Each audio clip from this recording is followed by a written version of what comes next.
苹果真的是一种人见人爱的水果，颜色红艳，口感清脆，蕴含的维生素也很多。苹果除了是我们平常买来吃的水果，也可以当作送出去的礼物。每一年的平安节，苹果都会变成热卖的水果。年轻人都会送给好朋友一个苹果，寓意平平安安。苹果作为客厅里常见的水果，家里肯定会时时刻刻都存有苹果。但是苹果的保存期并不久，在超市的货架里最多能保存8天，在家里冰箱也就能保存15天左右。虽说是能保存10几天，但如果真的是保存了这么久的苹果，吃起来已经没有脆感和甜味了。在农村没有冰箱的时候，老果农都是用这2个土方法来保存苹果的哦。我特地去请教了老果农，他才把这2个土方法告诉了我。今天我就在文章里把老果农的这几个土方法分享给大家。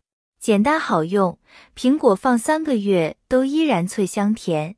第一个保存苹果的方法，首先我们要选择新鲜、无损伤的苹果。对于有损伤的苹果，即使它们暂时看起来尚未腐烂，其内部可能已经开始了微生物的繁殖过程，从而加速腐败。如果不慎选购了受损的苹果，我们应尽快食用，以避免引发霉菌感染。塑料袋保存法则是利用苹果自身的生理特性。通常，我们买回水果后都会使用塑料袋包裹，而在塑料袋里，我们也可以将它变成一个密封袋。只需直接将塑料袋里的空气挤出，然后封闭袋口，再加入一些食盐，这样就能延长苹果的保鲜时间。苹果在封闭的塑料袋中会进行呼吸，这种自我调节的呼吸作用能使苹果保持一种休眠状态，从而延长其新鲜度。不过，为了防止内部环境过于潮湿导致腐烂，我们需要定期开袋通风。建议每2-3天就打开袋口通风，这样才能保持苹果的最佳状态。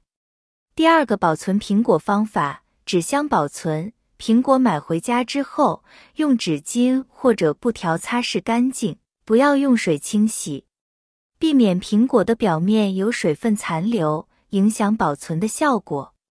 然后准备一个干净的纸箱子，在底部铺上一层报纸或者纸巾，接着在上面撒上一层薄薄的小苏打，它可以吸附空气中的水分，让苹果保持干燥的状态，防止细菌滋生、发霉等情况。接着用干净的纸巾把苹果一个个单独包裹起来。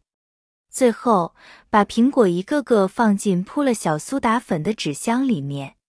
放完之后，用胶带把纸箱封好，放在阴凉的地方，避免阳光直射和潮湿。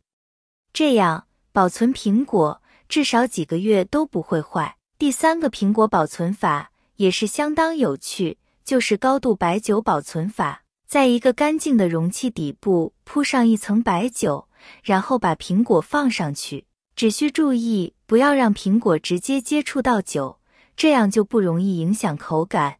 用保鲜膜把容器封住，放在阴凉处，时间久了，苹果居然也能保持新鲜，这绝对是爱喝酒的朋友们一个意外的收获吧。保存好苹果，不只让你休闲的时候能享受到新鲜的果香，还能让你在厨房里做出出色的美食来。苹果的食用方式多种多样，光是吃就能百吃不厌。咱可以生吃，但若想来点变化，做点花样，绝对能丰富你的餐桌。第4种苹果保存法，低温保存法。苹果最好的储存温度是-5度左右。住楼房的伙伴们可以把苹果放在室外的阳台上，住平房的小伙伴可以将其放在地窖里。储存苹果的房间要注意不能太干燥，这样容易造成苹果在水分上的流失，影响口感。同时，储存苹果的环境也不能太潮湿，潮湿容易加速微生物的繁衍，从而加速苹果的腐烂。通常情况下，我们把苹果的湿度保持在30%的湿度就可以了。此外，苹果也是一种很好的催熟剂，所以在储存苹果的时候，尽量不要与别的水果放在一起，以免催熟加速其他水果的腐烂。第5种苹果保存法，盐水浸泡保存法。盐水泡苹果挺管用。把盐放水里，苹果泡5分钟，得翻动几回，得保证每片都泡到。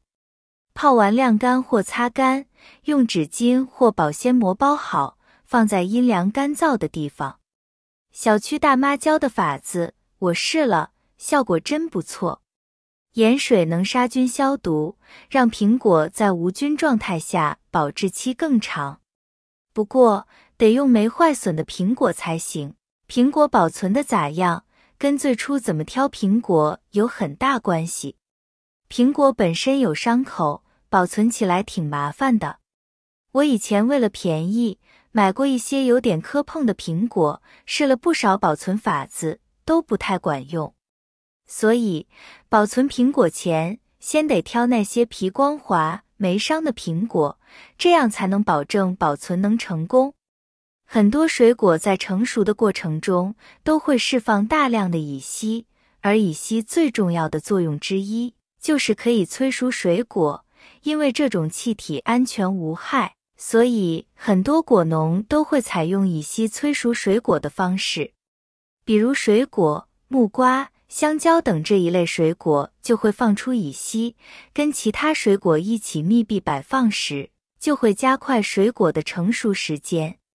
例如，你买了一把生的香蕉，自然放置成熟需要较长时间，所以你可以在箱子里放几个苹果，再密封箱子，3-4天左右，香蕉就可以熟透了。水果成熟中会放出乙烯，所以各类水果万不能直接放进冰箱，而是要分开来存放。例如，西瓜放在上层，芒果放在下层，这样就错开了存放的空间，防止了水果集中放置而导致腐烂变坏。